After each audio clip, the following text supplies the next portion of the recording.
ಕ್ಷುದ್ರೇ ಗುಹ್ಯ ಪ್ರಕಾಶನಂ ಆತ್ಮವಾನ್ ನ ಕುರ್ಯಾತ್.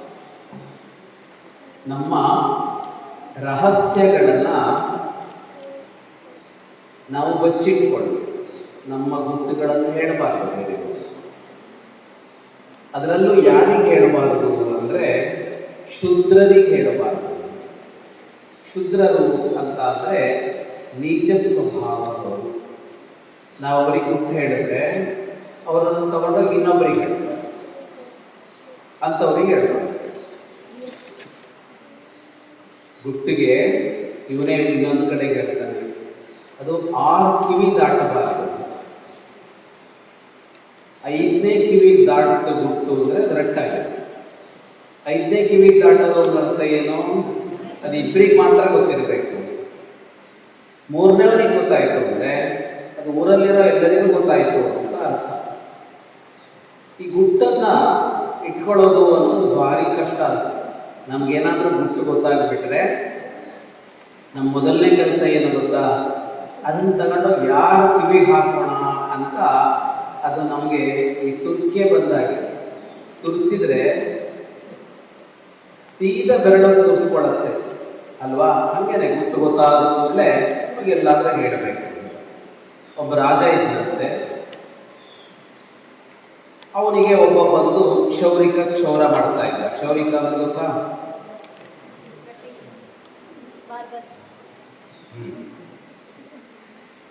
ಕ್ಷೌರ ಮಾಡ್ತಾ ಇದ್ದ. ಹಳಬ ಸತೋದ, ಹೊಸ ಕ್ಷೌರಿಕ ಬಂದ. ಅವನು ಬಂದು ನೋಡ್ದ, ಈ ರಾಜ ಯಾವಾಗಲೂ ಹೆಂಗಿರ್ತಾನೆ ಹೊರಗಡೆ ಜನರ ಜೊತೆಗೆ, ಹೊರಗಡೆ ಬರುವಾಗ ಎಲ್ಲ ಕಿರೀಟ ಹಾಕ್ಕೊಂಡು ಎಲ್ಲ ಬಟ್ಟೆ ಎಲ್ಲ ಹಾಕ್ಕೊಂಡಿರ್ತಾನೆ. ಈ ರಾಜನಿಗೆ ಏನಾಗಿತ್ತು, ಅವನ ಕಿವಿ ಕತ್ತೆ ಕಿವಿ ಥರ ಇತ್ತು. ರಾಜನ ಕಿವಿ ಕತ್ತೆ ಕಿವಿ ಥರ ಇತ್ತು. ರಾಜನ ಕಿವಿ ಕತ್ತೆ ಥರ ಇದೆ ಅಂದರೆ ನಗ್ತಾರಲ್ವ ಜನ. ಅದಕ್ಕೆ ಏನು ಮಾಡ್ತಿದ್ದ ಅವನು? ಫುಲ್ ಪ್ಯಾಕ್ ಮಾಡ್ಕೊಂಡು ಕೂತ್ಕೋತಿದ್ದ. ಯಾರಿಗೂ ಗೊತ್ತಿರಲಿಲ್ಲ ರಾಜನ ಕಿವಿ ಹೆಂಗಿದೆ ಅಂತ. ಆದರೆ ಕಟಿಂಗ್ ಮಾಡೋಕೆ ಬರೋವನಿಗೆ ಕಿವಿ ತೋರಿಸದೆ ಇರೋಕ್ಕಾಗತ್ತಾ? ಮೊದಲನೇ ಸಲ ಬಂದ ಅವನು ಹೊಸಬ, ಅವನ ಅಪ್ಪ ಕಟಿಂಗ್ ಮಾಡ್ತಾ ಇದ್ದ. ದಿನ ಅವನು ಸತ್ತೋದ. ಇದು ಮಗ ಬಂದ. ಮಗ ನೋಡ್ತಾನೆ, ರಾಜನ ಕಿವಿ ಕತ್ತೆ ಕಿವಿ. ರಾಜ ಅವನಿಗೆ ಹೇಳಿದ, ಯಾರಿಗಾದರೂ ಬಾಯಿ ಬಿಟ್ಟರೆ ಕುತ್ತಿಗೆ ಕಡಿದು ಬಿಡ್ತೀವಿ. ಸರಿ, ಅವನು ಕಟಿಂಗ್ ಮಾಡ್ದ, ಹೋದ. ಅವನಿಗೊಂದು ಗುಟ್ಟು ಗೊತ್ತಾಗಿದೆ, ಯಾರಿಗಾದ್ರೂ ಹೇಳೋಣ ಅಂತ ಅನ್ಸುತ್ತೆ.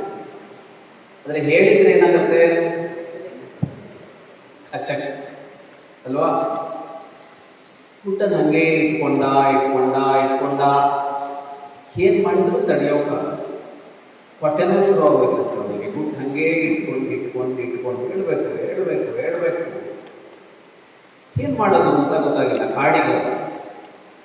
ಕಾಡಿಗೆ ಹೋಗಿ ಒಂದು ಮರದ ಪಕ್ಕ ನಿಂತ್ಕೊಂಡು ಜೋರಾಗಿ 3 ಸಲ ರಾಜನ ಕಿವಿ ಕತ್ತೆ ಕಿವಿ, ರಾಜನ ಕಿವಿ ಕತ್ತೆ ಕಿವಿ, ರಾಜನ ಕಿವಿ ಕತ್ತೆ ಕಿವಿ ಅಂತ ಕೂಗ್ದ.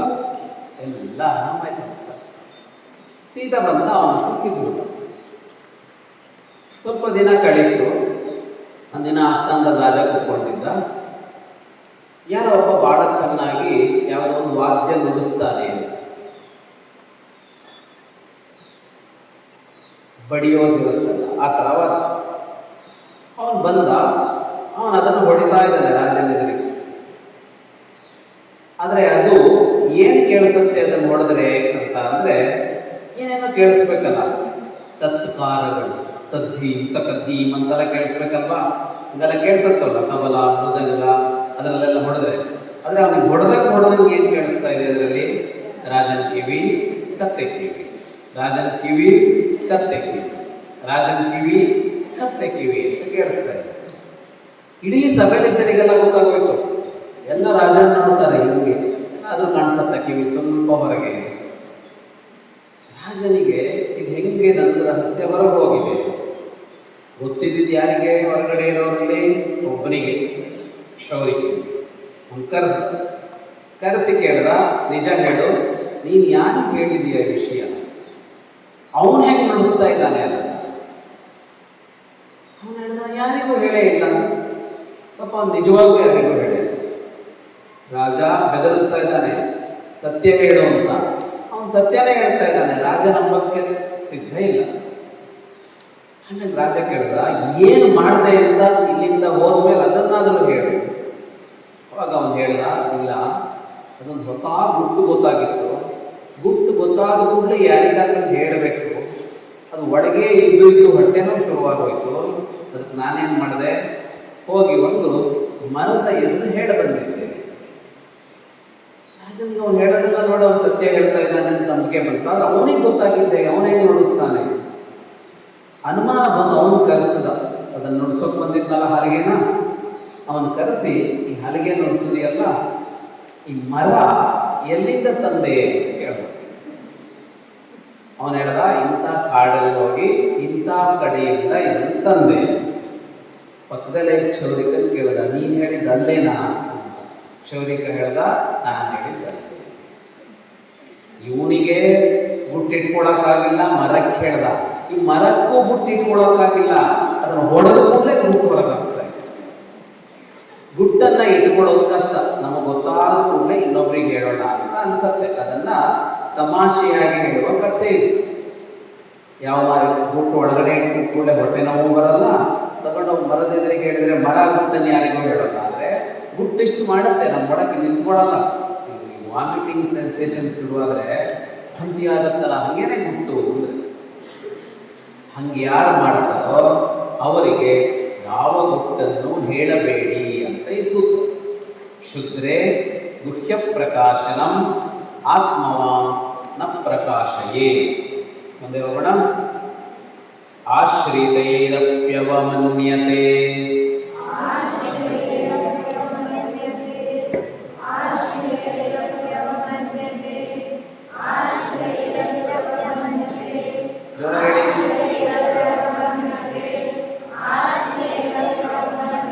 ಮುಂದಿರೋ ಧ್ವನಿ ಕೇಳಿಸಲ್ಲ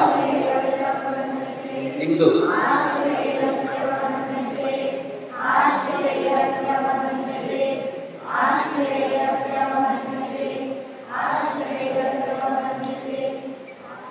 ಮೃದು ಸ್ವಭಾವ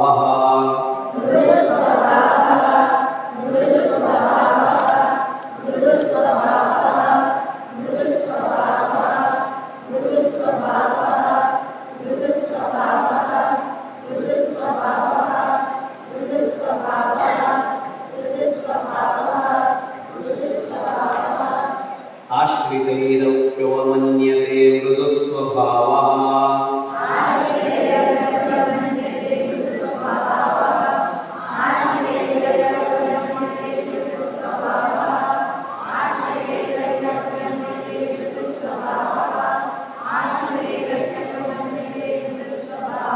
ಮುಂದಿನ ಸಾಲು ಜ್ವರ ಬರಲಿ.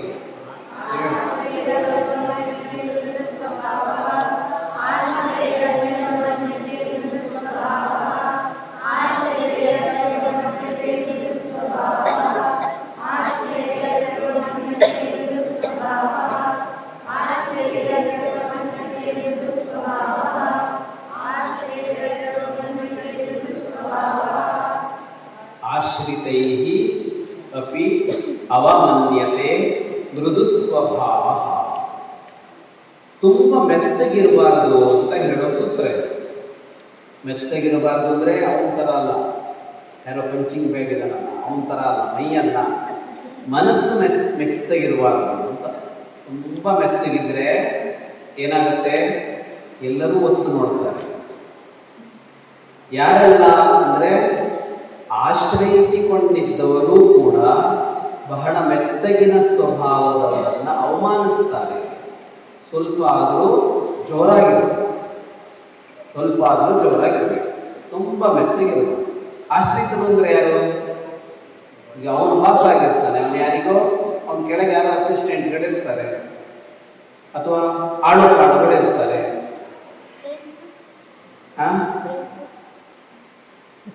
ಹೆಂಡತಿ ಆಶ್ರಿತಲ್ಲ, ಗಂಡನೇ ಹೆಂಡತಿ ಕೆಳಗೆ. ಯಾಕೆ ಆಶ್ರಿತರು? ಆಶ್ರಿತರು ಅಂದ್ರೆ ಇವನಿಂದ ಬದುಕೋರು. ಇವನು ಸಂಬಳ ಕೊಡ್ತಾನೆ, ಅವ್ರು ಬದುಕ್ತಾರೆ ಆ ಥರ. ಇವನು ಅನ್ನ ಕೊಡ್ತಾನೆ, ಅವ್ರು ಊಟ ಮಾಡ್ತಾರೆ ಅಂತವ್ರು. ಅವರೂ ಅವಮಾನ ಮಾಡ್ತಾರೆ ಅಂತ ಫ್ರೆಂಡ್ಸು ಹೆಂಗೂ ಅವಮಾನ ಮಾಡ್ತಾರೆ.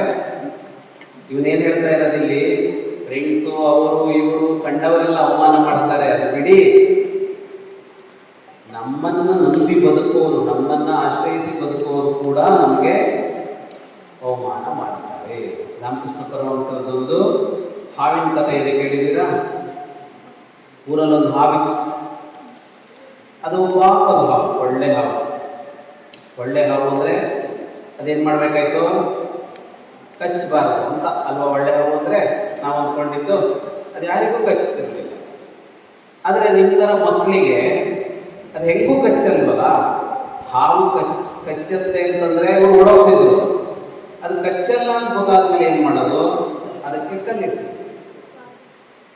ಹೋಗೋದು, ಕಲ್ಲೆಸಿ ಅದು ಏನು ಮಾಡೋಲ್ಲ. ಒಂದಿನ ರಾಮಕೃಷ್ಣ ಪರಮಹಂಸರು ಬಂದಂತಿದ್ದಾರೆ. ಯಾರೋ ಸನ್ಯಾಸಿಗಳು ಬಂದರು, ಸಾಧುಗಳು ಬಂದರು. ಅವ್ರು ನೋಡಿದ್ರು ಹಾವು ಮೈಯೆಲ್ಲ ಪೆಟ್ಟಾಗಿದೆ. ಕೇಳಿದ್ರು, ಯಾಕೆ ಹೀಗೆ, ಏನಾಯಿತು? ಅದು ಹೇಳ್ತು, ಯಾರನ್ನೂ ಕಚ್ಚಬಾರದು ಅಂತ ಯೋಚನೆ ಮಾಡಿದೆ, ಹಿಂಸೆ ಮಾಡಬಾರ್ದು, ಯಾರನ್ನು ನೋಯಿಸಬಾರ್ದು, ಕಚ್ಚೋದು ಬೇಡ ಅಂತ ತೀರ್ಮಾನ ಮಾಡಿದೆ. ನಾ ಕಚ್ಚೋಲ್ಲ ಅಂತ ಗೊತ್ತಾದ ಕೂಡಲೇ ಜನ ಎಲ್ಲ ಏನು ಮಾಡಿದ್ರು? ನನಗೆ ಕಲ್ಲಿ ಎಸೆಯೋದಕ್ಕೆ ಆರಂಭ ಮಾಡಿದ್ರು. ಅದಕ್ಕೆ ಆ ಸಂತರದು ಕೇಳಿದ್ರಂತೆ, ಕಚ್ಚಬೇಡ, ಆದರೆ ಬುಸ್ಬಿಟ್ಟು ಅಂತ. ಅವ್ರು ಬಂದ ಕೂಡಲೇ ಹೆಡೆ ಎತ್ತಿ ಬುಸ್ ಅಂದರೆ ಸಾಕು, ಓಡ್ತೀವಲ್ವ ನಾವು, ಕಚ್ಚಲೇಬೇಕು ಅಂತಿಲ್ಲ. ಅಂದರೆ ಅಷ್ಟಾದರೂ ಹೆದರಿಸು ಅಂತ. ನೀನು ಹೊಡೆದು ಬಡದು ಮಾಡಬೇಡ, ಆದರೆ ನಿನ್ನನ್ನು ಏನು ಬೇಕಿದ್ರೂ ಮಾಡ್ಬೋದು ಅನ್ನೋಷ್ಟು ನೀನು ಮೆತ್ತಗಿನ ಸ್ವಭಾವದವನು ಆಗಬಾರದು. ಸ್ವಲ್ಪ ಮಟ್ಟಿಗಾದರೂ ಹೆದರಿಸಬೇಕು. ಇದರರ್ಥ ಎಲ್ಲರನ್ನ ಹೆದರಿಸ್ಕೊಂಡು ಬದುಕಿ ರೌಡಿಸಮ್ ಮಾಡಿ ಅಂತ ಅಲ್ಲ. ಎಲ್ಲರೂ ನಮ್ಮನ್ನು ಹೆದರಿಸೋ ಥರ ಆಗಬಾರ್ದು. ಅಷ್ಟು ಮಟ್ಟಿಗೆ ನಾವು ಜೋರಾಗಿರ್ಬೇಕು. ಮುಂದಿನ ಸೂತ್ರಕ್ಕೆ ಹೋಗೋಣ.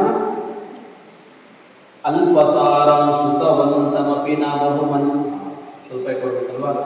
ಅಲ್ಪಸಾರಂ ಶ್ರುತವಂತಮಪಿ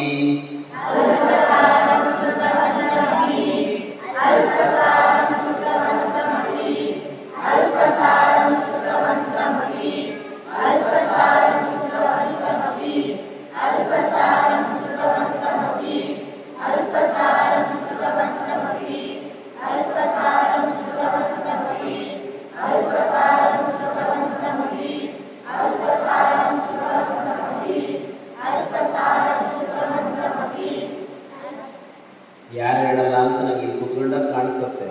ನಾನು ಅವ್ರ ಹತ್ರ ರಿಪೀಟಾಗಿ ಒಬ್ಬರನ್ನೇ ನಿಲ್ಲಿಸಿ 10 ಸಲ ಹೇಳಿಸ್ತೀನಿ. ನೀವು ಹೇಳಿದ್ರೆ ಸುಮ್ಮನೆ ಆಕಾಶ ನೋಡ್ಕೊಂಡು ಕೂತೆ. ನ ಬಹುಮನ್ಯತೆ ಲೋಕಃ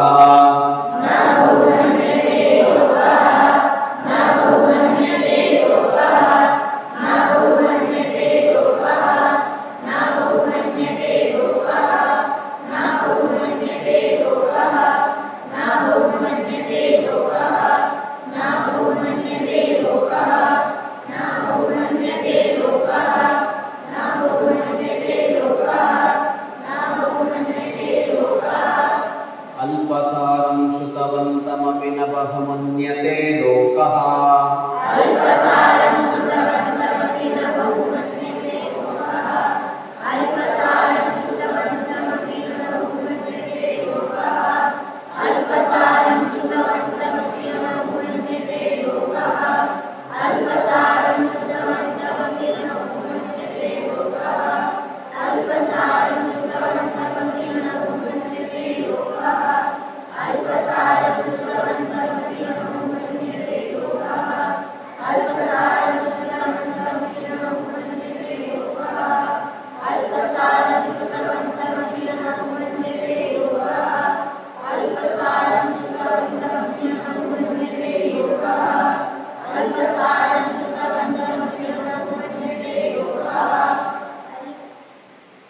ಅಲ್ಪಸಾರಂ ಶ್ರುತವಂತಂ ಅಪಿ ನ ಬಹುಮನ್ಯತೆ ಲೋಕಃ.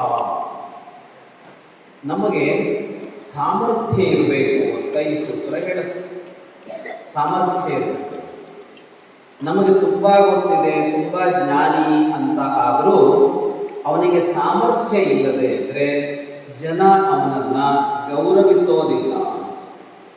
ಸಮರ್ಥರಾಗದೇ ಇದ್ದರೆ ಜನ ಗೌರವಿಸೋಲ್ಲ, ಬೆಲೆ ಕೊಡೋಲ್ಲ. ಜನ ಬೆಲೆ ಕೊಡಬೇಕು ಅಂತ ಅಂದರೆ ನಾವು ಗಟ್ಟಿಯಾಗಿರಬೇಕು, ದೃಢವಾಗಿರಬೇಕು. ನಮ್ಮಲ್ಲಿ ಏನೋ ಒಂದಿಷ್ಟು ಸಾಮರ್ಥ್ಯಗಳನ್ನು ನಾವು ಬೆಳೆಸಿಕೊಳ್ಳೇಬೇಕು. ಅದಿಲ್ಲ ಅಂದರೆ ಲೋಕ ನ ಬಹುಮನ್ಯತೆ, ನಮ್ಮನ್ನು ಗೌರವಿಸೋದು, ಅಸಡ್ಡೆ ಮಾಡ್ತಾರೆ. ನಮ್ಮಲ್ಲಿ ಎಂಥ ಪ್ರತಿಭೆ ಇರ್ಬೋದು, ಎಂಥ ಕೌಶಲ ಇರ್ಬೋದು, ಬೇರೆದೇನೇ ಇರ್ಬೋದು, ಆದರೆ ಬೇಕಾಗಿರೋದೇನು ಅಂತ ಅಂದರೆ ಏನು ಬೇಕಿದ್ರೂ ಮಾಡ್ತೀವಿ ಅನ್ನುವ ಸಾಮರ್ಥ್ಯ, ಅದನ್ನು ಗಳಿಸಿಕೊಳ್ಳಬೇಕು ಅನ್ನೋದನ್ನು ಒತ್ತು ಕೊಡಬೇಕು. ಚಾಣಕ್ಯ ಅವನ ಇಡೀ ಬದುಕಿನಲ್ಲಿ ಅವನಿದ್ದಿದ್ದು ಹಾಗೆ, ಅವನು ಬೇರೆಯವರನ್ನು ಬೆಳೆಸಿದ್ದು ಹಾಗೆ, ಅವನು ಎಲ್ಲರನ್ನೂ ಸಮರ್ಥರನ್ನಾಗಿ ಬೆಳೆಸಿದ್ದ. ಸಾಮಾನ್ಯದವರು ಅಂತ ಇರೋಲ್ಲ, ಆದರೆ ಸಾಮಾನ್ಯ ಬದುಕ್ತಾ ಇರ್ತಾರೆ ಜನ, ಅಂಥವರನ್ನೂ ಕೂಡ ಅವರಲ್ಲಿರುವ ಸಾಮರ್ಥ್ಯ ತೋರಿಸಿ ಅವರು ವೀರರು, ಧೀರರು, ಶೂರರು ಅಂತ ಮಾಡಿ ತೋರಿಸ್ತದ. ಹಾಗಾಗಿ ನಮ್ಮೊಳಗೆ ಸಾಮರ್ಥ್ಯ ಇರುತ್ತೆ, ನಾವು ಅದನ್ನು ಹೊರಗಡೆ ತೋರಿಸಬೇಕು, ಕಾರ್ಯಗಳನ್ನು ಮಾಡಿ ಸ್ವಭಾವದ ಮೂಲಕ ತೋರಿಸಬೇಕು.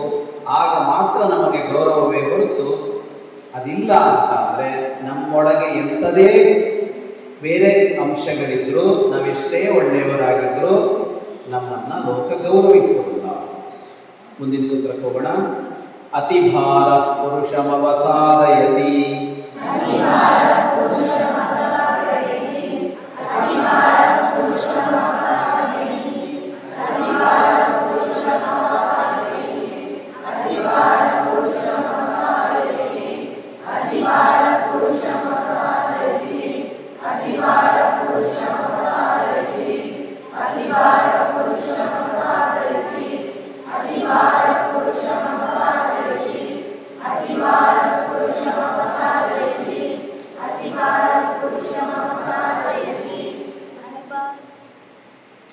ಅತಿಭಾರಃ ಪುರುಷಂ ಅವಸಾದಯತಿ. ನಮಗೆ ಎಷ್ಟು ಹೊರೋದಕ್ಕೆ ಸಾಧ್ಯ ಆಗುತ್ತೋ ಅಷ್ಟೇ ಹೊರಬೇಕು ಅಂತ ಹೇಳುತ್ತೆ ಸೂತ್ರ. ಅತಿಯಾದ ಭಾರ ನಮ್ಮ ಮೇಲೆ ಬಿದ್ದರೆ ನಾವು ನಾಶವಾಗ್ತೀವಿ. ಎಷ್ಟು ಹೊರೋಕ್ಕಾಗುತ್ತೋ ಅಷ್ಟು ಹೊರಬೇಕು. ನಮ್ಮ ತಲೆ ಮೇಲೆ 1 ಕ್ವಿಂಟಾಲ್ ಅಕ್ಕಿ ಇಟ್ಟರೆ ಏನಾಗುತ್ತೆ? ಕುತ್ತಿಗೆ ಮುರಿದೋಗುತ್ತೆ. ಆದರೆ 1 ಕ್ವಿಂಟಾಲ್ ಅಕ್ಕಿ ಹೊರೋರು ಇರ್ತಾರಲ್ವಾ, ಯಾರಿಗೂ ಆಗೋರು ಇರಲ್ವಾ?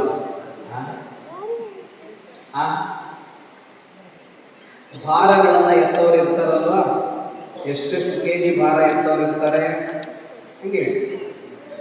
ಹಾಗೆ ಆ ಸಾಮರ್ಥ್ಯ ಬಂದಾಗ ಬೇರೆ, ಆದರೆ ಸಾಮರ್ಥ್ಯ ಇಲ್ಲದೇ ಇದ್ದಾಗ ನಮಗೆ ಹೊರಲಾರದ ಭಾರವನ್ನು ಹೊರಬಾರದು. ಇದು ದೊಡ್ಡವರಾದ್ಮೇಲೆ ನಿಮ್ಗೆ ಅರ್ಥ ಆಗ್ತಾ ಹೋಗುತ್ತೆ. 100 ಕೆಲಸ ಮೈ ಮೇಲೆ ಕೊಡ್ತಾರೆ ತುಂಬ ಜನ. ಅದು ಮಾಡಬೇಕು, ಇದು ಮಾಡಬೇಕು, ಹಾಗೆ ಮಾಡಬೇಕು, ಏನೇನೋ ಜವಾಬ್ದಾರಿ ಹೊಂದ್ಕೋತಾರೆ. ಅದರಿದ್ದು ಜವಾಬ್ದಾರಿ, ಇದರಿದ್ದು ಜವಾಬ್ದಾರಿ. ಆದರೆ ಏನಾಗುತ್ತೆ, ಅದೆಲ್ಲ ಸೇರಿ ಅವರನ್ನು ಸುಸ್ತು ಮಾಡುತ್ತೆ. ಕೊನೆಗೆ ಏನೂ ಮಾಡೋಕ್ಕಾಗಲ್ಲ ಅನ್ನೋ ಪರಿಸ್ಥಿತಿ ಆಗುತ್ತೆ. ಬೇರೆ ಬೇರೆ ಥರದಲ್ಲಿ ಬರುತ್ತೆ. ಭಾವನಾತ್ಮಕವಾದ ಭಾರಗಳಿರುತ್ತೆ, ಅದನ್ನು ಅತಿ ಮಾಡಿಕೊಳ್ಬಾರ್ದು. ಎಮೋಷನಲಿ ಕೂಡ ತುಂಬ ಭಾರ ಮಾಡ್ಕೋಬಾರ್ದು. ಬೇರೆ ಹೊಣೆಗಾರಿಕೆಗಳನ್ನು ಭಾರವಾಗಿ ಮಾಡ್ಕೋಬಾರ್ದು. ತುಂಬ ಕೆಲಸಗಳನ್ನು ಮೈ ಮೇಲೆ ಹಾಕ್ಕೊಂಡು ಭಾರ ಮಾಡ್ಕೋಬಾರ್ದು. ಎಷ್ಟು ಹೊರೋಕ್ಕಾಗುತ್ತೋ ಅಷ್ಟೇ ಹೊರಬೇಕು. ಅದರರ್ಥ ಅದಕ್ಕಿಂತ ಹೆಚ್ಚು ಭಾರ ಬರಬಾರದು ಅಂತಲ್ಲ, ಹೊರುವ ಸಾಮರ್ಥ್ಯ ಹೆಚ್ಚಿಸಿಕೊಳ್ಬೇಕು. ಆದರೆ ಆ ಹೊತ್ತಿಗೆ ನಮಗೆ ಎಷ್ಟು ಭಾರ ಬರೋಕ್ಕಾಗುತ್ತೋ ಅಷ್ಟೇ ಹೊರಬೇಕು. ಅದಕ್ಕಿಂತ ಹೆಚ್ಚಿನದನ್ನು ನಾವು ಮೈ ಮೇಲೆ ಹಾಕಿಕೊಳ್ಳಬಾರದು ಅಂತ ಹೇಳುತ್ತೆ. ಮುಂದಿನ ಸೂತ್ರಕ್ಕೆ ಯಸ್ ಸಂಸದಿ ಪರದೋಷಂ ಶಂಸತಿ.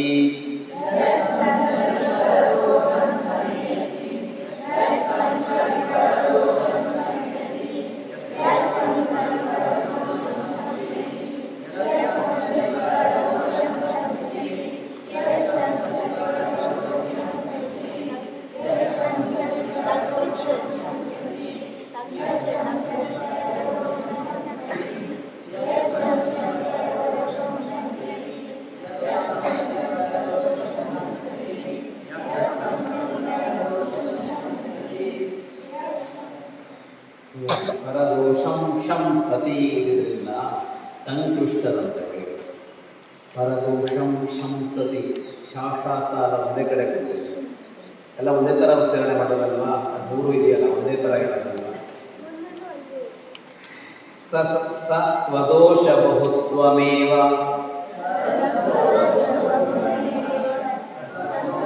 ಜೋರಾಗಿ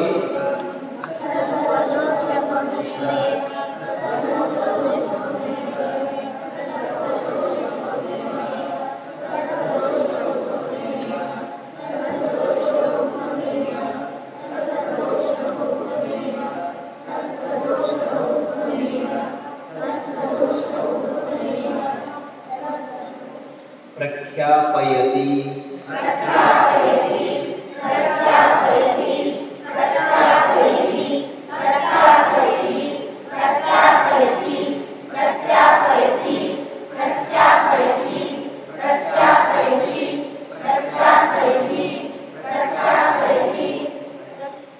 ಪ್ರಖ್ಯಾಪಯತಿ ಅಲ್ಲ, ಪ್ರಖ್ಯಾಪಯತಿ. ಮಹಾಪ್ರಾಣ ಒತ್ತಿ ಹೇಳಬೇಕು. ಯಾರು ಸಭೆಗಳಲ್ಲಿ ಹೆಚ್ಚು ಜನ ಇರುವ ಸ್ಥಳಗಳಲ್ಲಿ ಇನ್ನೊಬ್ಬರ ದೋಷದ ಬಗ್ಗೆ ಮಾತಾಡ್ತಾರೋ ಅವರು ತನ್ನ ದೋಷವನ್ನೇ ಹೇಳ್ತಾ ಇರ್ತಾರೆ ಅಂತ ಈ ಸೂತ್ರ. ಯಾರೋ ಸರಿ ಇಲ್ಲ ಅಂತ ಅನ್ಸುತ್ತೆ ನಮಗೆ. ಯಾರೋ ಸರಿ ಇಲ್ಲ ಅಂತಲ್ಲ, ಯಾರೂ ಸರಿ ಇಲ್ಲ ಅಂತ ಅನ್ಸುತ್ತೆ ಅಲ್ವಾ? ಎಲ್ಲರ ಮೇಲೂ ಕಂಪ್ಲೇಂಟ್ ಇರುತ್ತೆ ಅಲ್ವಾ? ನಮಗೆ ಮೇಷ್ಟ್ರ ಮೇಲೂ ಕಂಪ್ಲೇಂಟ್ ಇದೆ, ಫ್ರೆಂಡ್ಸ್ ಮೇಲೂ ಕಂಪ್ಲೇಂಟ್ ಇದೆ, ಅಕ್ಕನ ಮೇಲಿದೆ, ಅಣ್ಣನ ಮೇಲಿದೆ, ತಮ್ಮನ ಮೇಲಿದೆ, ಅಪ್ಪನ ಮೇಲಿದೆ, ಅಮ್ಮನ ಮೇಲಿದೆ ಅಲ್ವಾ? ಎಲ್ಲರ ಮೇಲೂ ಒಂದಲ್ಲ ಒಂದು ಕಂಪ್ಲೇಂಟ್ ಇರುತ್ತೆ ಅಲ್ವಾ? ಇದನ್ನ ಎಲ್ಲರೆದುರಿಗೆ ಹೇಳ್ತಾ ಇರಬಾರ್ದು. ನಾಲ್ಕಾರು ಜನರಿಗೆ ಎದುರಿಗೆ ಹೇಳಬಾರ್ದು. ಹೇಳಲೇಬಾರದು. ಹೇಳೋದಿದ್ರು ಪ್ರೈವೇಟ್ ಆಗಿ, ಪರ್ಸನಲ್ ಆಗಿ ಯಾರನ್ನಾದರೂ ಹೇಳಬಹುದು. ಅದು ಬಿಟ್ಟು ನಾಲ್ಕಾರು ಜನರೆದುರಿಗೆ ಸಭೆಯಲ್ಲಿ ಹೇಳ್ತಾ ಇದ್ರೆ ಏನಾಗುತ್ತೆ ಅಂದರೆ ಅವ್ರ ದೋಷ ಅಲ್ಲ ಅಲ್ಲಿ ಕುತ್ಕೊಂಡವ್ರಿಗೆ ಕಾಣಿಸೋದು, ಇವನ್ ದೋಷ ಕಾಣಿಸ್ತಾ ಇರುತ್ತೆ. ಅವ್ರಿಗೇನು ಅನ್ನಿಸ್ತಾ ಇರುತ್ತೆ? ಇವನು ಯಾರದೋ ಬಗ್ಗೆ ಮಾತಾಡ್ತಾನೆ ಅಂತ ಇವನ ಬಗ್ಗೆ ಇರುವ ಗೌರವ ಕಡಿಮೆ ಆಗುತ್ತೆ. ಅವನು ಹೇಳ್ತಾ ಇದ್ದಾನೆ ಅಂತ ಅವ್ರು ಸರಿ ಇಲ್ಲ ಅಂತ ಇವ್ರು ಅಂದ್ಕೊಳ್ಳಲ್ಲ, ಇವನೇ ಸರಿ ಇಲ್ಲ ಅಂತ. ಯಾಕೆಂದ್ರೆ ಯಾರದೋ ಮರ್ಯಾದೆಯನ್ನ ಎಲ್ಲೋ ಕಡಿಬಾರದು. ಯಾರೆಲ್ಲೋ ತಪ್ಪು ಕಂಡಿರಬಹುದು, ಯಾರೆಲ್ಲೋ ತಪ್ಪು ಆಗಿರಬಹುದು. ಅದನ್ನು ಎಲ್ಲಿ ಹೇಳಬೇಕು? ಯಾರು ತಪ್ಪು ಮಾಡಿದಾರೋ ಅವ್ರಿಗೆ ಹೇಳಬೇಕು. ಅಥವಾ ಅವರ ತಪ್ಪನ್ನ ತಿದ್ದೋರು ಯಾರಾದರೂ ಇದ್ರೆ ಅವರ ಹತ್ರ ಹೋಗಿ ಅವನು ಈ ತಪ್ಪು ಮಾಡಿದಾನೆ ಅಂತ ಹೇಳಬೇಕೇ ಹೊರತು ಯಾರೋ ಒಬ್ಬ ಸರಿ ಇಲ್ಲ ಅಂತ ಊರೆಲ್ಲ ಹೇಳ್ಕೊಂಡು ಬರಬಾರ್ದು. ಊರೆಲ್ಲ ಹೇಳ್ಕೊಂಡು ಬರಬಾರ್ದು. ನಿಮ್ಮ ಫ್ರೆಂಡ್ಸ್ ಗ್ರೂಪಲ್ಲಿ ನಡೀತಾ ಇರುತ್ತಲ್ವ ಅದು? ಇಬ್ಬರು ಮಾತಾಡ್ತಾ ಇರ್ತಾರೆ ಮೂರನೇ ಒಂದು ಬಗ್ಗೆ. ಮೂರನೇ ಒಂದು ಬರ್ತಾನೆ, ಈ ಇಬ್ಬರಲ್ಲಿ ಒಬ್ಬ ಹೋಗ್ಬಿಡ್ತಾನೆ. ಆಮೇಲೆ ಈ ಇಬ್ಬರು ಸೇರಿ ಹೋದ್ನಲ್ಲ ಅವನ ಬಗ್ಗೆ ಮಾತಾಡ್ತಾ ಇರ್ತಾರೆ ಅಲ್ವಾ? ಹಂಗೆ ಅಲ್ವಾ ಆಗೋದು? ಇದನ್ನ ಮಾಡಬಾರದು. ತಪ್ಪಿದ್ದರೆ ಅವನಿಗೆ ಹೇಳಬೇಕು, ಇನ್ನೊಬ್ಬರಿಗೆ ಹೇಳೋದಲ್ಲ. ಗಾಸಿಪ್ ಸಿಪ್ ಇದೆಯಲ್ಲ, ಸಿಪ್ ಮಾಡೋದು ಬಿಡಬೇಕು. ಮುಂದೋಗೋಣ. ಆತ್ಮಾನಮೇವ ನಾಶಯತ್ಯನಾತ್ಮವತ್. ಸಣ್ಣ ಹೇಳ್ಕೊಟ್ಟು. ಆತ್ಮಾನಮೇವ ನಾಶಯತಿ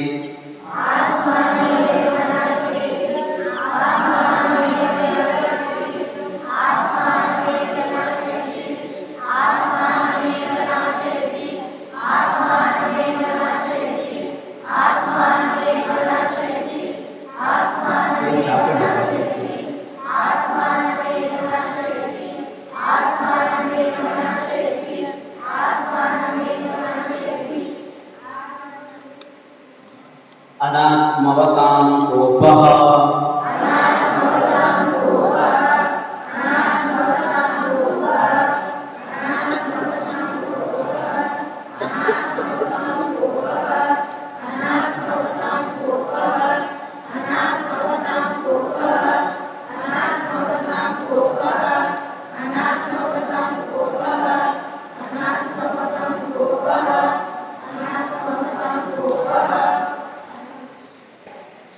ಆತ್ಮಾನಮೇವ ನಾಶಯತ್ಯನಾತ್ಮವತಾಂ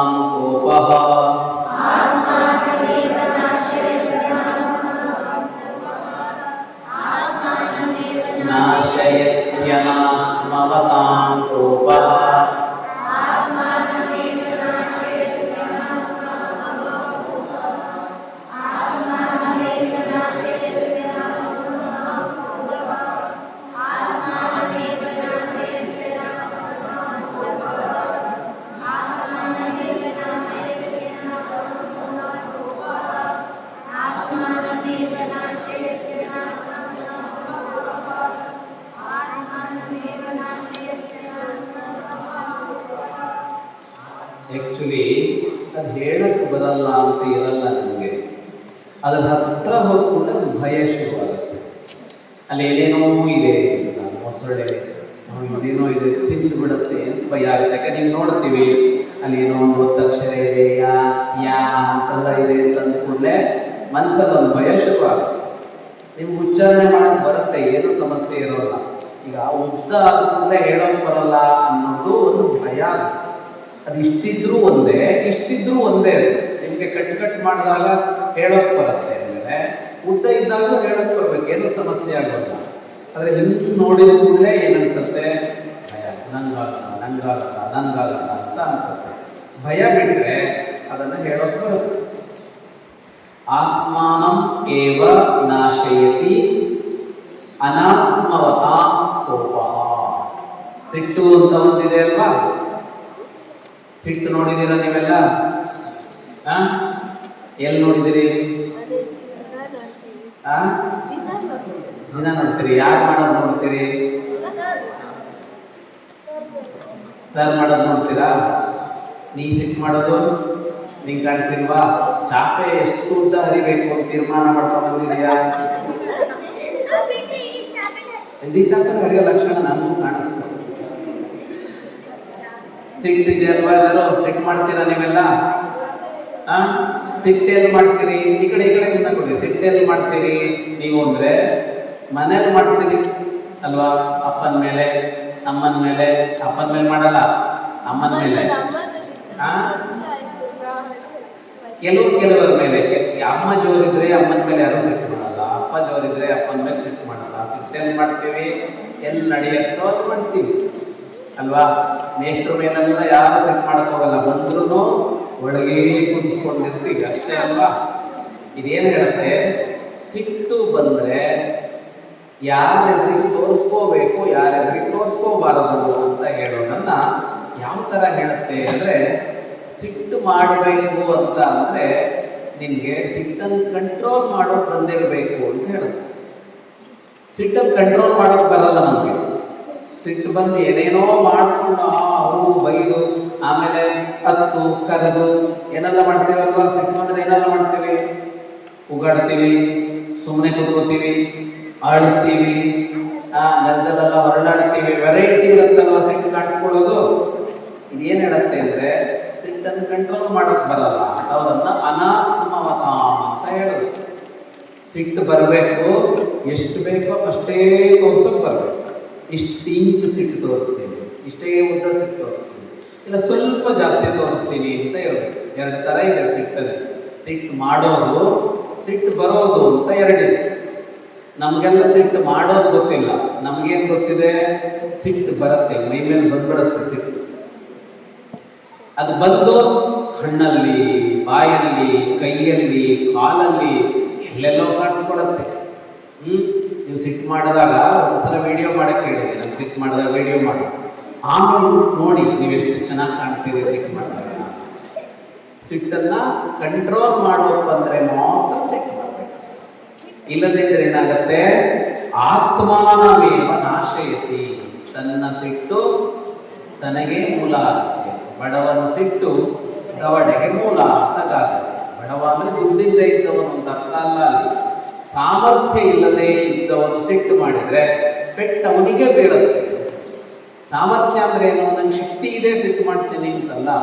ಸಿಟ್ಟನ್ನು ಕಂಟ್ರೋಲ್ ಮಾಡಕ್ಕೆ ಬರದೇ ಇದ್ದವನು ಮಾಡಕ್ಕೆ ಹೋದರೆ ಅದು ಕೊನೆಗೆ ಅವನೇ ಪೆಟ್ಟು ತಿನ್ನೋ ಥರ ಆಗತ್ತೆ. ಹಾಗಾಗಿ ಸಿಟ್ಟು ಮಾಡೋದು ತಪ್ಪಲ್ಲ, ಆದರೆ ಏನಿರಬೇಕು? ಸಿಟ್ಟನ್ನು ಯಾವಾಗ ನಿಲ್ಲಿಸಬೇಕು, ಎಷ್ಟಕ್ಕೆ ನಿಲ್ಲಿಸಬೇಕು ಅಂತ ಗೊತ್ತಿರಬೇಕು. ಕೆಲವು ಮಕ್ಕಳಿಗೆ ಇದೆಲ್ಲ ಚೆನ್ನಾಗಿ ಗೊತ್ತಿರುತ್ತೆ. ನೋಡಿದ್ದೀರಾ? ಸಿಟ್ಟು ಮಾಡಿಕೊಂಡು ಏನೇನೋ ಮಾಡ್ತಾ ಇರ್ತಾರೆ, ಅವ್ರಿಗೆ ಏನೋ ಒಂದು ಬೇಕಿರುತ್ತೆ, ಅದು ಕೊಡಲ್ಲ ಅಂತ ಹೇಳೋವರೆಗೂ ಸಿಟ್ಟು. ಕೊಟ್ಟು ಕೂಡಲೇ ಏನಿಲ್ಲ, ಮುಖ ಇಷ್ಟಾಗಲ್ಲ. ಎಷ್ಟು ಕಂಟ್ರೋಲ್ ಇದ್ದಾರೆ ಅವ್ರ ಸಿಟ್ಟಿನ ಮೇಲೆ ಅವರಿಗೆ. ಈ ಸಿಟ್ಟು ಯಾವುದು? ಅದು ಬಂದು ಸಿಟ್ಟಲ್ಲ, ಬೇಕಂತಲೇ ತೋರಿಸ್ತಾ ಇರೋ ಸಿಟ್ಟು. ಇದೆಲ್ಲ ಮಾಡ್ತೀರಲ್ವ ನೀವು? ಅಥವಾ ಮಾಡಿದವ್ರನ್ನ ನೋಡಿದಿರಲ್ವಾ? ಮುಂದಿನ ಸೂತ್ರಕ್ಕೆ ಹೋಗೋಣ. ಬಹೂನಪಿ ಗುಣ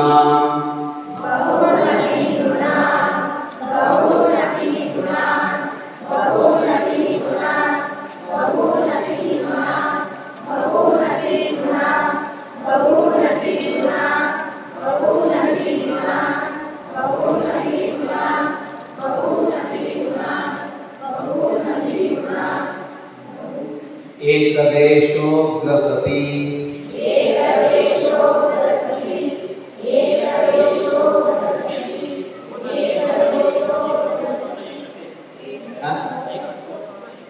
ಏಕದೋಷೋ ಗ್ರಸತಿ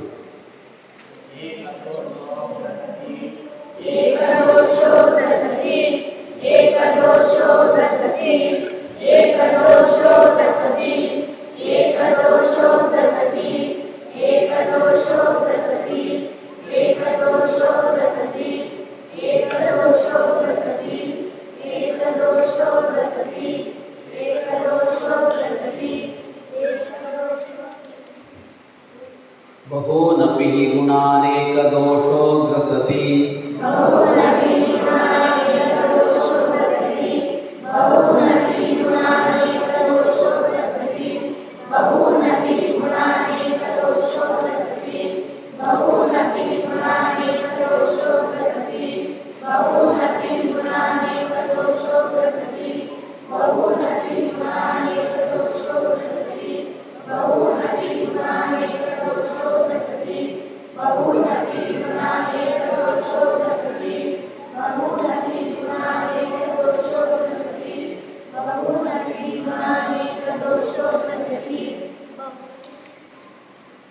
ದೋಷೋ ಅಲ್ಲ ದೋಷೋ ಶಾ ಬೇರೆ ಶಾ ಬೇರೆ ಎರಡು ಒಂದೇ ಥರ ಹೇಳಬಾರ್ದು. ಶಾ ಶಾ ವ್ಯತ್ಯಾಸ ಮಾಡಿ ತೋರಿಸಿ ಹೇಳಿ. ಶಾ ಶಾ ಇಡೀ ನಾಲಿಗೆ ಹಿಂಗಾಗಬೇಕು. ಶಾ ದೋಷ ದೋಷ ಅಂತ ಅಲ್ಲ. ಬಹೂನಪಿ ಹಿ ಗುಣ ಏಕದೋಷ ಗ್ರಸತಿ. ತುಂಬ ಗುಣಗಳಿದ್ರು ಒಂದು ದೋಷ ಇದ್ದರೆ ಸಾಕು, ಅದು ಅವನ್ನೆಲ್ಲ ತಿಂದು ಹಾಕತ್ತೆ ಅಂತ ಈ ಸೂತ್ರ ಹೇಳುತ್ತೆ. ಬೇಕಷ್ಟು ಸಾಮರ್ಥ್ಯ ಇರುತ್ತೆ, ಕ್ವಾಲಿಟೀಸ್ ಇರುತ್ತೆ, ಆದರೆ ಏನೋ ಒಂದು ಕೊರತೆ ಇರುತ್ತೆ. ಅದು ಒಂದು ಸಾಕು ಇರೋ ಕ್ವಾಲಿಟಿಗಳನ್ನೆಲ್ಲ ಹಾಳು ಮಾಡುತ್ತೆ. ಸೂತ್ರ ಏನನ್ನು ನಾವು ಹೇಳ್ತಾ ಇದೆ ಅಂದರೆ, ಯಾವ ದೋಷವೂ ಇಲ್ಲದೆ ಇರೋ ಥರ ಬೆಳಿಬೇಕು, ನಾವು ಬೆಳೆಸ್ಕೊಳ್ಬೇಕು. ಏನೋ ಒಂದು ಸಾಕು ನಮ್ಮನ್ನ ಏನೂ ಅಲ್ಲ ಅಂತ ತೋರಿಸ್ಕೊಳ್ಳೋದು. ಇನ್ನೇನೇನೋ ಇದೆ, ಆದರೆ ಜನ ಏನನ್ನು ನೋಡ್ತಾರೆ? ಚೆನ್ನಾಗಿರೋ ಭಾಗನೆಲ್ಲ ನೋಡಲ್ಲ. ಯಾವುದನ್ನು ನೋಡ್ತಾರೆ ಅವರು? ಕೊರತೆ ಒಂದನ್ನೇ ನೋಡ್ತಾರೆ. ಇದು ಸರಿ ಇಲ್ಲ, ಇದು ಅವನಿಗೆ ಎರಡು ನನ್ನ ನೋಡ್ತಿರೋಲ್ಲ, ಎರಡು ತಿಂದ ಮುಗಿಸೋದ್ರೊಳಗೆ ಎಷ್ಟು ಚಾಪೆ ತಿಂತೀಯ?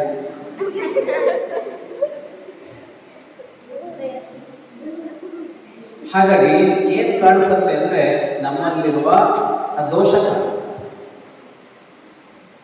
ನಮ್ಮಲ್ಲಿರುವ ಒಳ್ಳೆಯದನ್ನೆಲ್ಲ ನೋಡಿದ್ಬಿಟ್ಟು ಬಿಡ್ತಾರೆ ಜನ. ಅದರಿಂದ ಎಚ್ಚರಿಕೆ ವಹಿಸಬೇಕಾದ್ದೇನೋ ನಮ್ಮ ದೋಷ ಗುರುತಿಸ್ಕೊಳ್ಬೇಕು, ಅದು ಇಲ್ಲದೆ ಇರೋ ಥರ ಮಾಡ್ಕೋಬೇಕು. ಮುಂದಿನ ಸೂತ್ರಕ್ಕೆ ಹೋಗೋಣ. ಕದಾಚಿದಪಿ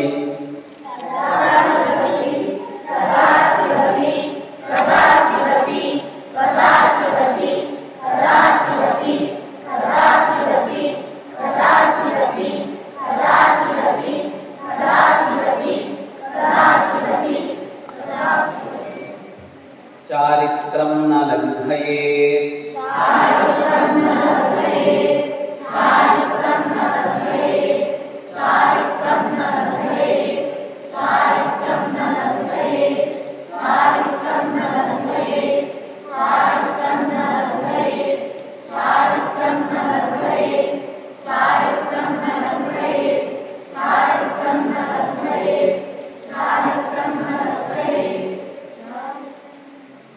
ಕದಾಚಿತ್ ಅಪಿ ಚಾರಿತ್ರಂ ನ ಲಂಘಯೇತ್.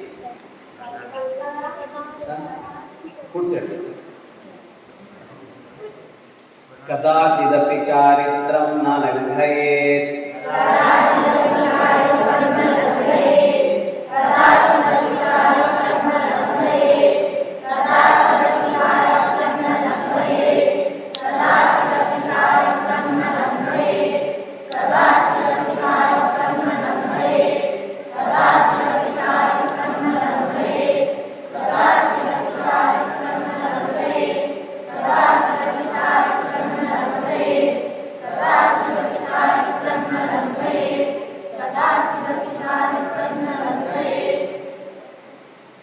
ಕ್ವಚಿತ್ ಅಪಿ ಚಾರಿತ್ರಂ ನ ಲಂಘಯೇತ್.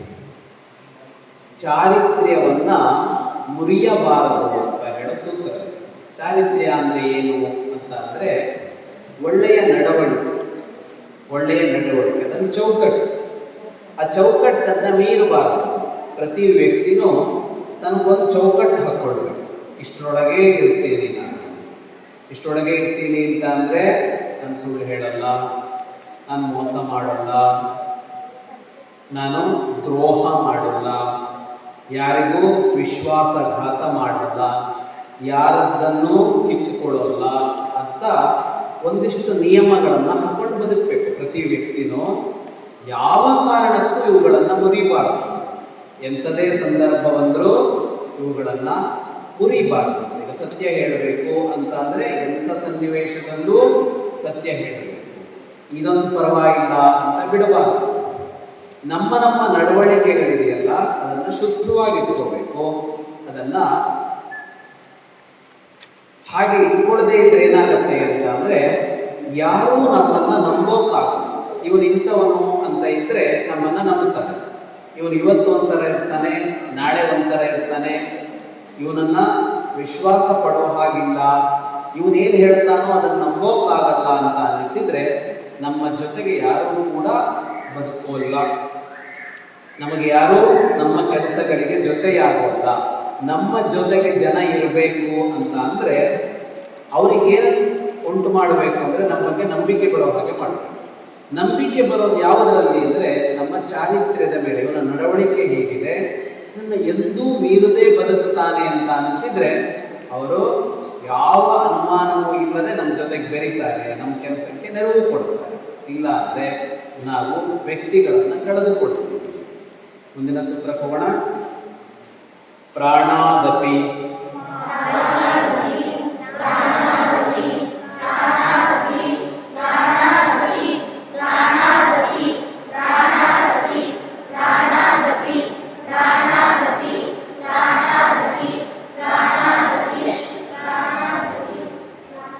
ಪ್ರತ್ಯಯೋ ರಕ್ಷಿತವ್ಯಃ.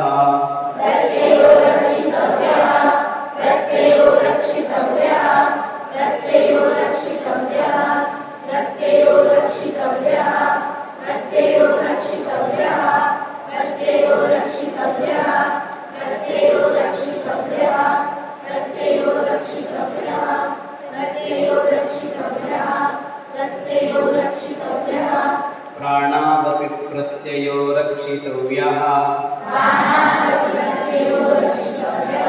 ಕೇಳಿಸ್ಬೇಡಿ, ಪ್ರಾಣಾದಪಿ ಪ್ರತ್ಯಯೋ ಒತ್ತಿ ಹೇಳಬೇಕು. ನಿನ್ನೆ ಹೇಳ್ತಾ ಇದ್ರಲ್ಲ ಮಂಜಣ್ಣ ಅಂತ ಹೆಂಗೆ ಹೇಳಬೇಕು ಅಂತ. ಪ್ರಾಣಾದಪಿ ಪ್ರತ್ಯಯೋ ರಕ್ಷಿತವ್ಯಃ.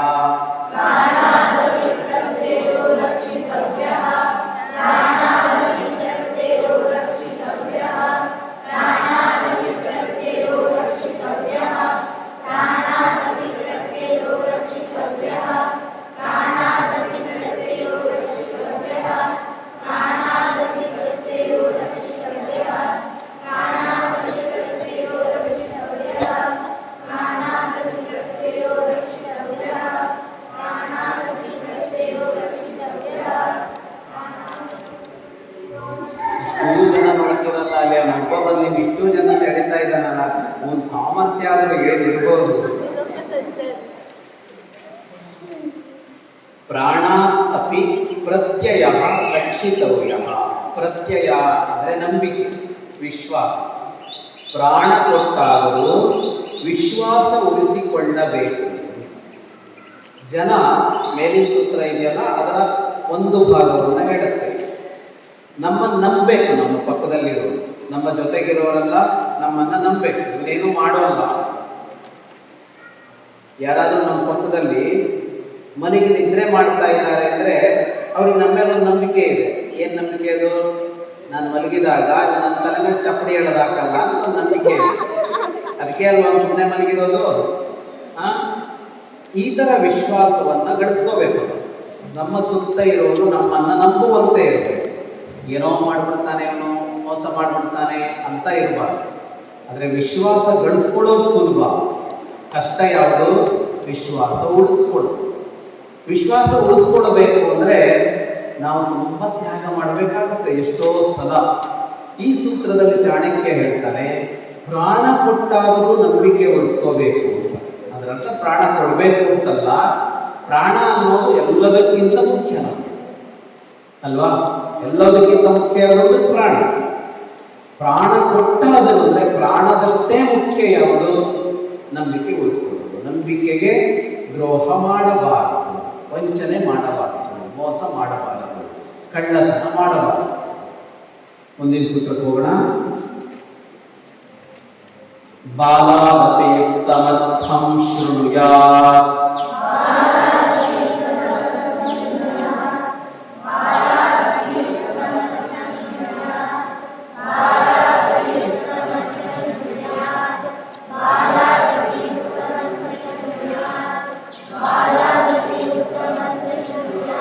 ಮರ್ಥಂ ಅಂತ ಮಾಡ್ಕೊಳ್ಳಿ. ಮರ್ಥ ಇದೆ ಅಲ್ಲಿ ಒಂದಷ್ಟು.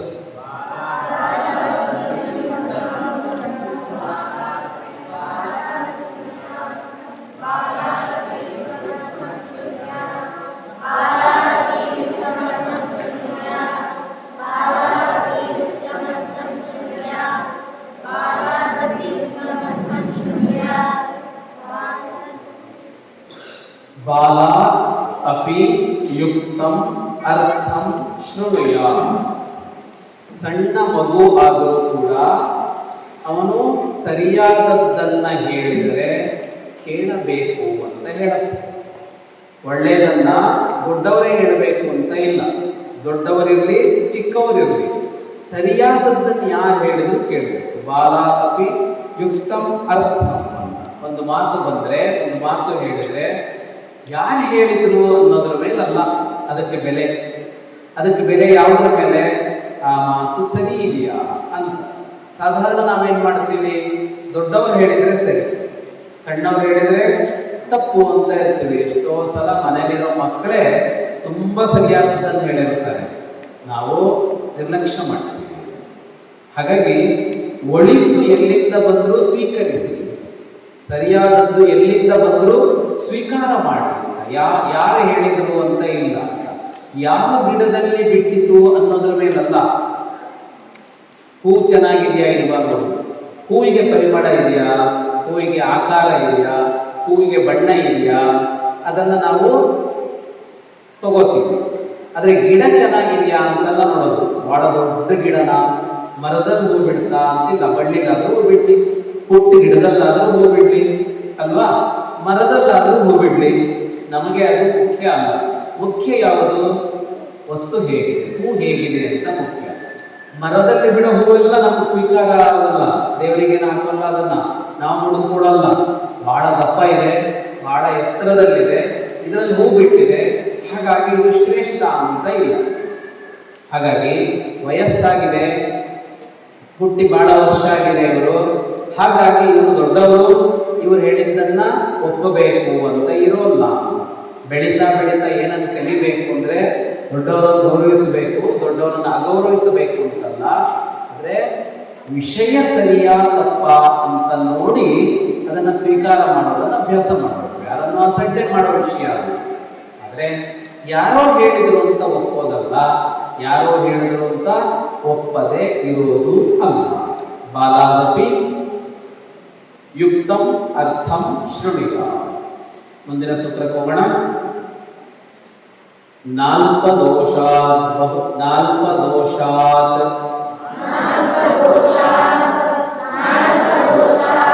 ಶಾಲಿಕೆ ನಾಲ್ಪದೋಷಾತ್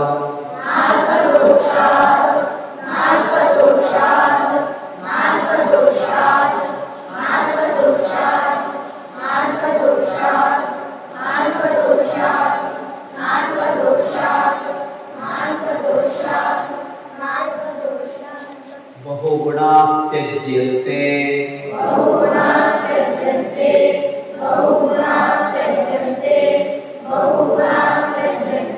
ये चापे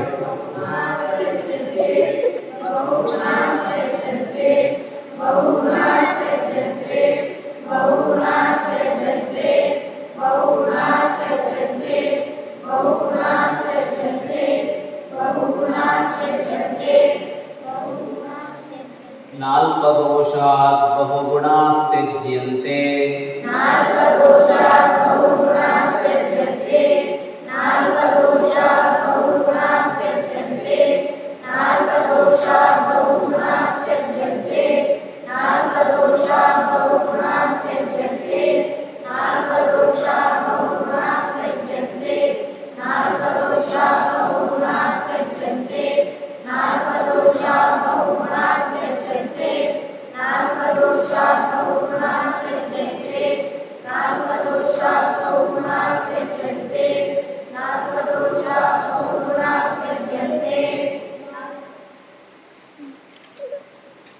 ಒಂದು ವಸ್ತುವಿನಲ್ಲಿ ಹಲವು ಗುಣಾಂಶಗಳಿರುತ್ತೆ, ಸ್ವಲ್ಪ ದೋಷ ಇರುತ್ತೆ. ಯಾವುದೋ ಒಂದು ವಸ್ತು ಅದರಲ್ಲಿ ಬೇಕಾಗಿರೋದು ತುಂಬ ಇರುತ್ತೆ, ಬೇಡದೇ ಇರೋದು ಇರುತ್ತೆ. ಆಗ ಅದನ್ನ ಬಿಟ್ಟು ಬಿಡಬಾರದು ಅಂತ ಹೇಳೋ ಸೂತ್ರ ಇದೆ. ಅದು ವ್ಯಕ್ತಿಯಲ್ಲಿರಲಿ ವಸ್ತುವಿನಲ್ಲಿರಲಿ, ವ್ಯಕ್ತಿಯೇ ಆದರೂ ವಸ್ತುವೇ ಆದರೂ ಎಲ್ಲವೂ ಒಳ್ಳೆಯದು ಅಂತ ಇರೋಲ್ಲ. ಈಗ ಆಹಾರ ಪದಾರ್ಥ ಇದೆಯಲ್ಲ, ಎಲ್ಲ ಪದಾರ್ಥದಲ್ಲೂ ಏನೋ ಒಂದು ದೋಷ ಇರುತ್ತೆ. ಒಂದನ್ನು ತಿಂದರೆ ಶೀತ ಆಗುತ್ತೆ, ಇನ್ನೊಂದನ್ನು ತಿಂದರೆ ಉಷ್ಣ ಆಗುತ್ತೆ, ಏನೋ ಒಂದು ಆಗುತ್ತೆ. ಎಲ್ಲದರಲ್ಲೂ ಅಂಥದ್ದಿದೆ. ಹಾಗಂತ ಅದನ್ನು ಬಿಡಬಾರದು. ವ್ಯಕ್ತಿಗಳಲ್ಲೂ ಹಾಗೆ ನಾವೇನು ಮಾಡ್ತೀವಿ ಸಾಧಾರಣ ಅಂದರೆ, ಒಂದು ಮನುಷ್ಯನಲ್ಲಿ ಒಂದು ತಪ್ಪು ಕಾಣ್ತೀವಿ, ಏನೋ ಸರಿ ಅಂತ ಕಾಣ್ತೀವಿ, ಒಂದು ಬೇಡ ಅಂತ ಬಿಟ್ಟಾಗ್ತೀವಿ. ಆದರೆ ನೋಡ್ಬೇಕು ಅವನಲ್ಲಿ ಇನ್ನೆಷ್ಟು ಒಳ್ಳೇದಿದೆ. ಹಾಗಾಗಿ ಅಳದು ಬಿಡಬೇಕಿದ್ರೆ ಕೈಯಲ್ಲಿ ತಕ್ಕಡಿ ಹಿಡ್ಕೊಳ್ಳಿ, ಎಷ್ಟು ಒಳ್ಳೇದಿದೆ ಎಷ್ಟು ಕೆಟ್ಟದ್ದು, ಕಡಿಮೆ ಒಳ್ಳೇದಿದೆಯಾ ಕಡಿಮೆ ಕೆಟ್ಟದ್ದಿದೆಯಾ ಅಂತ ನೋಡ್ಬೇಕು. ಕೆಟ್ಟದ್ದೇ ಜಾಸ್ತಿ ಇದ್ರೆ ಆಗ ಬಿಡಬೇಕು. ಒಳ್ಳೇದು ಜಾಸ್ತಿ ಇದ್ದು ಕೆಟ್ಟದ್ದು ಕಡಿಮೆ ಇದ್ರೆ ವ್ಯಕ್ತಿಯನ್ನ ಬದುಕಿನಲ್ಲಿ ಜೊತೆಗೆ ಇಟ್ಕೋಬೇಕು.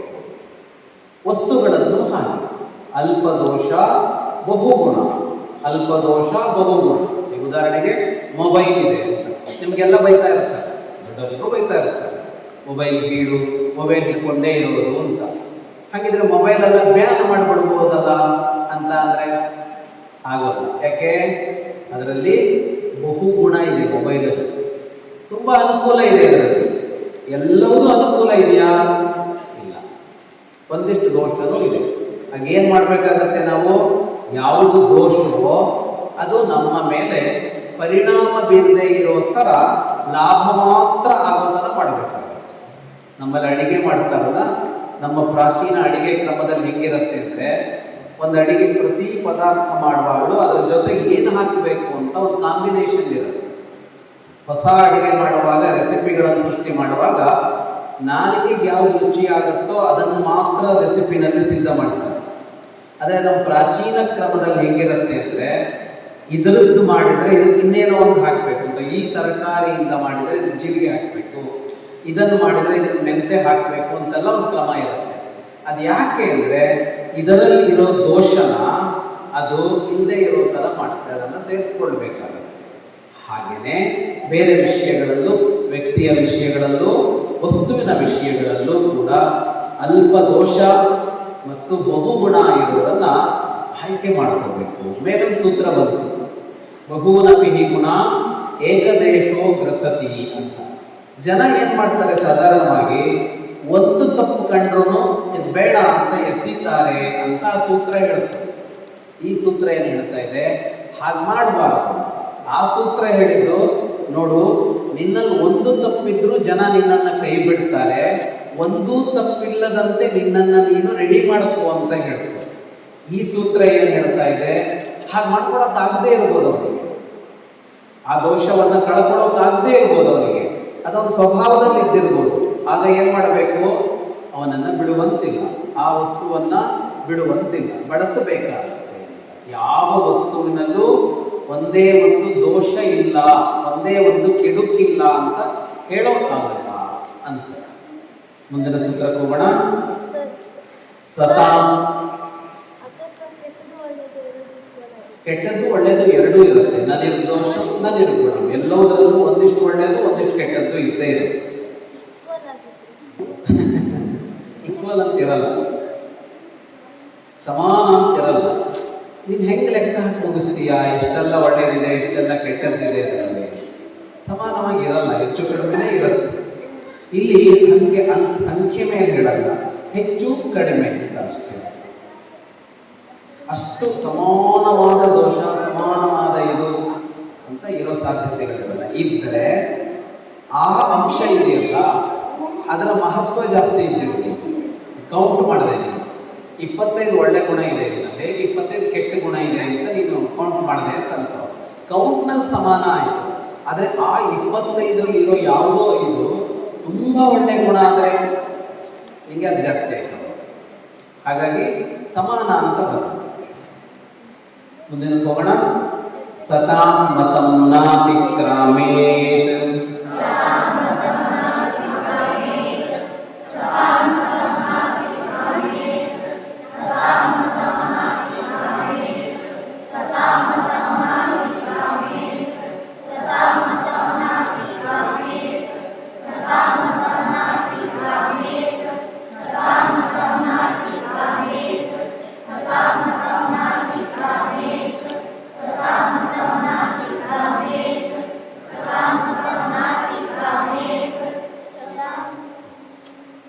ನಿನಗೇನೋ ಕಿರೀಟ ಎಲ್ಲ ಬಂದಿದೆಯಲ್ಲ, ಇದಕ್ಕೆ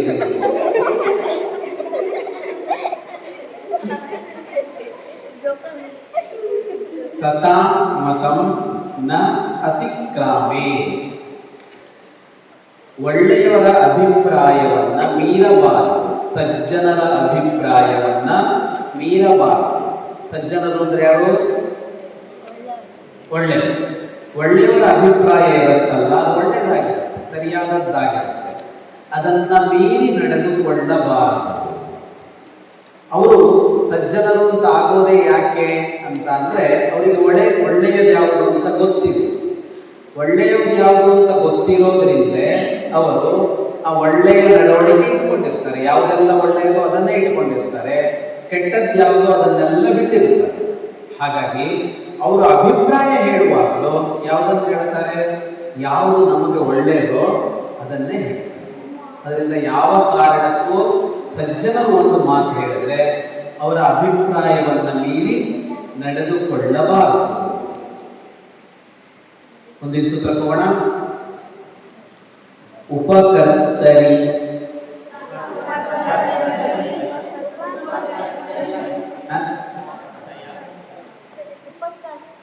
ಉಪಕರ್ತರಿ ಅಲ್ಲ, ಬಿಡಿಸಿದೆ, ಸರಿ ಮಾಡ್ತೇನೆ. ಉಪಕರ್ತರಿ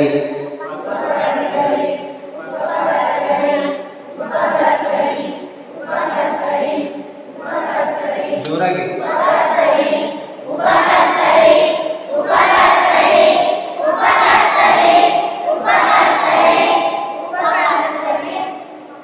ಕ್ಲಾಸ್ ಮುಗಿತಾ ಇದೆ, ಕೊನೆ ಸೂತ್ರ ಜೋರಾಗಿ ಹೇಳ್ಬೇಕಲ್ವಾ? ಅಪಕರ್ತುಂ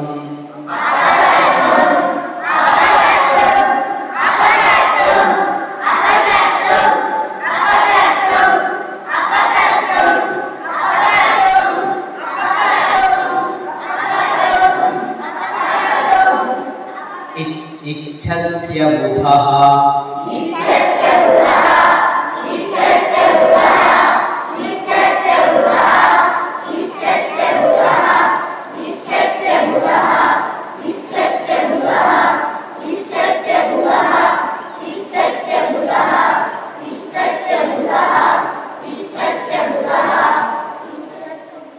ಇಷ್ಟು ಸೇರಿಸಿ ಜೋರಾಗಿ ಹೇಳಬೇಕು, ನಿಧಾನ ಗಮನಿಸ್ಕೊಳ್ಳಿ. ಇರೋದಷ್ಟಕ್ಕೂ ಒಂದು ಒತ್ತಕ್ಷರ ಇದೆ. ಉಪಕರ್ತರ್ಯಪಕರ್ತುಮಿಚ್ಛತ್ಯ ಬುಧಃ.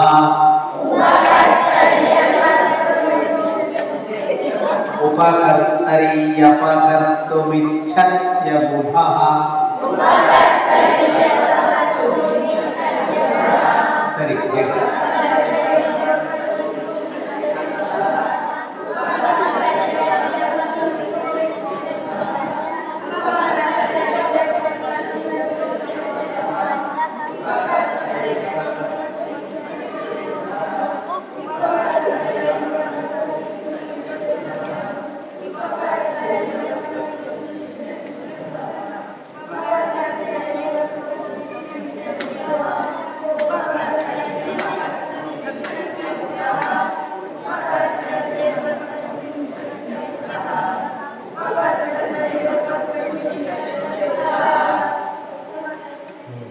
ಅಂತ ಕೇಳಿಸ್ತಾ ಇತ್ತು ನನಗೆ. ಮುಂದೆ ಉಪಕರ್ತರಿ ಅಪಕರ್ತು ಇಚ್ಛತಿ ಅಬುಧಃ. ಉಪಕರ್ತರಿ ಅಂದ್ರೆ ಉಪಕಾರ ಮಾಡಿದವನಿಗೆ ಅಪಕಾರ ಮಾಡೋಕೆ ಹೋಗ್ತಾನೆ ದಡ್ಡ, ಮೂರ್ಖ. ಮೂರ್ಖನಾದವನು ಏನ್ ಮಾಡ್ತಾನೆ? ತನಗೆ ಉಪಕಾರ ಮಾಡಿದವನಿಗೆ ಅಪಕಾರ ಮಾಡ್ತಾನೆ. ಉಪಕಾರ ಅಂದ್ರೇನು? ಹೆಲ್ಪ್ ಮಾಡೋದು, ಸಹಾಯ ಮಾಡೋದು. ಸಹಾಯ ಮಾಡೋದವನಿಗೆ ನಾವೇನ್ ಮಾಡಬೇಕು?